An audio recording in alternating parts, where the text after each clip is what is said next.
Okay, this group, this drill. How many did perfect techniques? None of them. Some of them looked okay. Truly about half of them pretty much resembled what we taught today. It means half of them pretty much didn't. But you know what? That's why we put stuff under stress and exhaustion. Things on the street. I mean, this wasn't much stress. You knew it was 1 of 3 attacks. You knew you were being attacked. You know it's in a gym with friends. You know it's not a real gun. With that stress on the street about I didn't see it coming and oh my God, I'm about to die. The techniques will degrade. Worse than this. Worse than this. It wasn't a sin to do the wrong technique. It wasn't a sin to have the thing slip out of your hand. It wasn't a sin to have to go after that gun. A sin would be to freeze or to stop. I mean, Krav is keep the thing pointed somewhere else and beat the living crap out of them. Okay, so we all did Krav.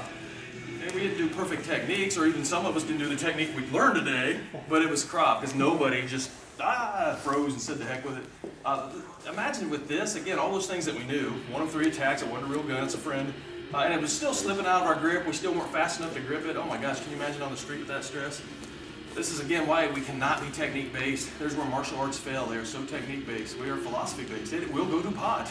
And if you don't put things under stress and exhaustion, when you're on the street and there's stress and exhaustion, you're not going to know what to do. Hence, that's why we do the drills and we know all this stuff. One thing I said earlier was stick and knife.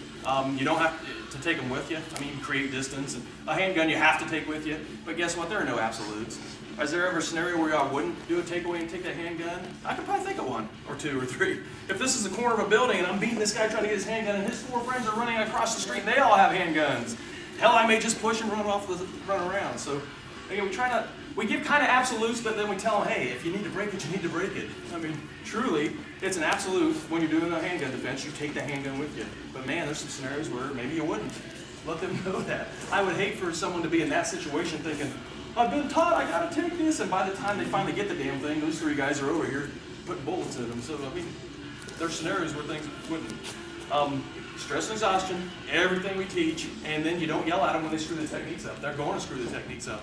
Back in my martial art days, you haven't practiced enough. It's like, dang.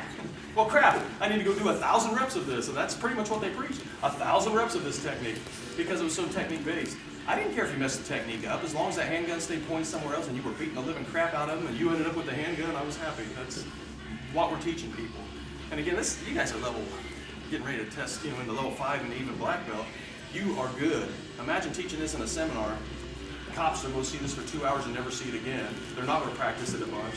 You absolutely got to let them know these techniques will go to pot. It's all about destroy, and think it in.